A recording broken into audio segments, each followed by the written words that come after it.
Welcome to another episode of Wintersquatch. This episode comes to us from the Waterbury Evening Democrat from October 1935 about the Sasquatch men of Vancouver, British Columbia. Canadian monsters believed lost race. Settlers 50 miles from Vancouver describe hairy giants.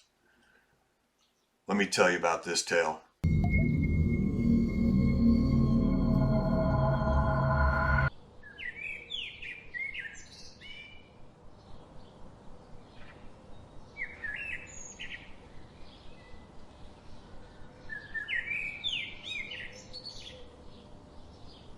Vancouver, British Columbia, Sasquatch men, remnants of a lost race of wild men who inhabited the rocky regions of British Columbia centuries ago, are reported roaming the province again.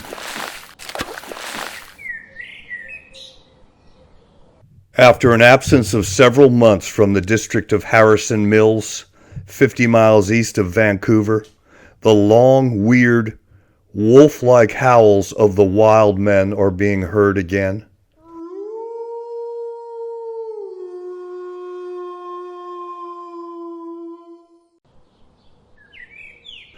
And two of the hairy monsters were reported seen in the Morris Valley on the Harrison River. Residents in the district tell of seeing the two giants leaping and bounding out of the forest.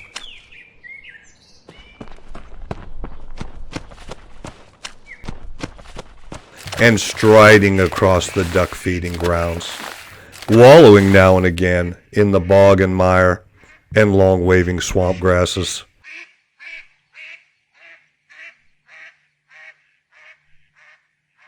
The strange men, it was reported, after emerging from the woods, came leaping down the jagged rocky hillside with the agility and lightness of mountain goats.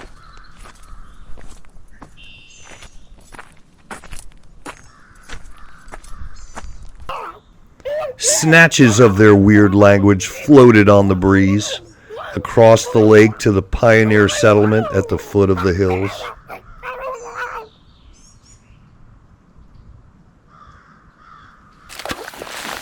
The giants walked with an easy gait across the swamp flats at the Morris Creek.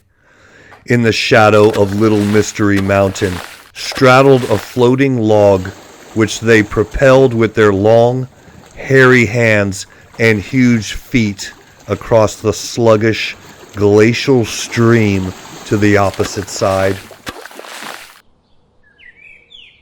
Once there, they abandoned the log and climbed hand over hand up the almost perpendicular cliff at a point known as Gibraltar and disappeared into the wooded wilderness at the top of the ridge. They carried two large clubs and walked around a herd of cattle directly in their path.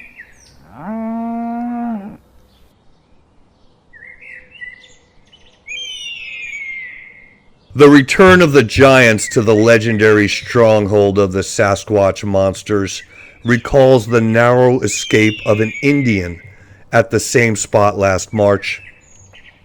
A huge rock narrowly missed his canoe while he was fishing, and looking up, he said he saw a huge and hairy monster stamping his feet and gesticulating wildly. The Indian escaped by cutting his fish tackle and paddling away. The same Indian declared that the Sasquatch have twice stolen salmon, which he had tied to a tree outside his house, out of reach of dogs. The latest appearance of the monsters was peaceful. They avoided the trails usually used by the people of the valley and molested neither cattle nor human beings.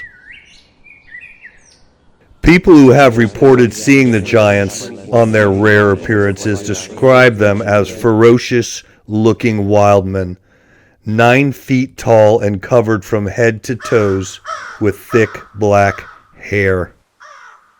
Well, that was an interesting story about the Sasquatch men. of Vancouver, British Columbia, 1935. Series of little stories there in that news article, brought back to life. An old newspaper covered in dust somewhere, bringing it to life so we can see it here on Wintersquatch. Let me know your thoughts in the comments about these stories. Try to bring them to life the best I can. I don't make them up, just find the old stories and tell them.